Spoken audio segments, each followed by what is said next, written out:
ओम जय गुरुदेव. आई राजा उदे उदे ओम पद्मावती माता की जय. ज्यांना कुणाला असं वाटत असेल की खूप परिस्थिती खराब आहे किंवा चांगलं व्हावं असं ज्यांना वाटत असेल त्यांच्यासाठी हा एक वेगळा उपाय. तो म्हणजे तुम्ही जर कधी दान धर्म करत नसाल तर तुम्ही दान धर्म केला पाहिजे. दान धर्म म्हणजे कसा करायचा? जे गरजू असतील त्या लोकांना तुम्हाला जसं जमेल तसं थोडं थोडं दान करत जा. अगदी तुम्ही 5 रुपयाचं जरी दान केलं तरी चालतं. 5 रुपये 10 रुपयापासून सुरुवात करा. तर मग त्याच्याने काय होतं माहिती आहे का?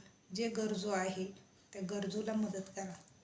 कोणाच्या तरी घरी लग्न आहे आणि काही लोकांकडं असतात, पैसे असतात जास्त, त्यांनी एखाद्याला गरज आहे आणि त्या घरी तुम्हाला जर इच्छा असेल तर तुम्ही अशा ठिकाणी जर एखाद्या मुलीचं लग्न आहे आणि अशा ठिकाणी जर तुम्ही तिथं मदत केली तर त्याचं खूप अफाट पुण्य असं मिळत असतं तुम्हाला. कारण ह्याचं खूप महत्त्व आहे आणि तुम्ही हे नक्की करून बघा. कारण काय होतं, जर आपल्याकडे जर तुमची ऐपत असेल तर अशा ठिकाणी दान केलं पाहिजे. आणि तुम्ही ज्याच्याकडे असतं त्याला देण्यापेक्षा ज्याच्याकडं नाही आहे त्याला द्यायचा प्रयत्न करायचा आहे.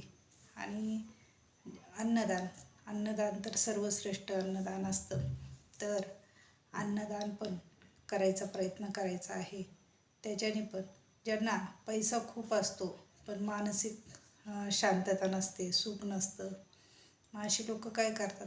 एवढा पैसा असून पण सुख नाही आहे. मग अशा वेळेला ह्या लोकांनी असं करायचं आहे, असं चांगल्या मार्गी दानधर्म करायचा आहे. ज्यांना गरज आहे, जिथं गरजू आहेत तिथं दान करा. कारण अशा पद्धतीने जर तुम्ही पैशाचा उपयोग केला तर त्याचं तुम्हाला पुण्य मिळणार आहे, हे लक्षात ठेवा. आणि कुठं मंदिराच्या इथे जर अन्नदान चालू असेल तिथं तुम्ही मदत करू शकता.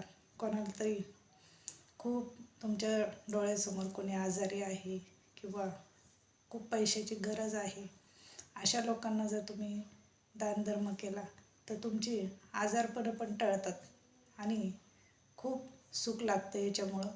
आणि खरंच हे शास्त्रात पण सांगितलेलं आहे, दानाचं खूप महत्त्व आहे. आपल्याला जेवढं जमेल तेवढं अशा पद्धतीने गरजूंना दान जर केलं तर त्याचा खूप फायदा होतो. आणि तुम्ही सुख, शांती आणि समाधानासाठी हे नक्की करा आणि खरंच अनुभव घ्या. ओम जय गुरुदेव. आई राजा उदय उदय ओम पद्मावती माता की जय.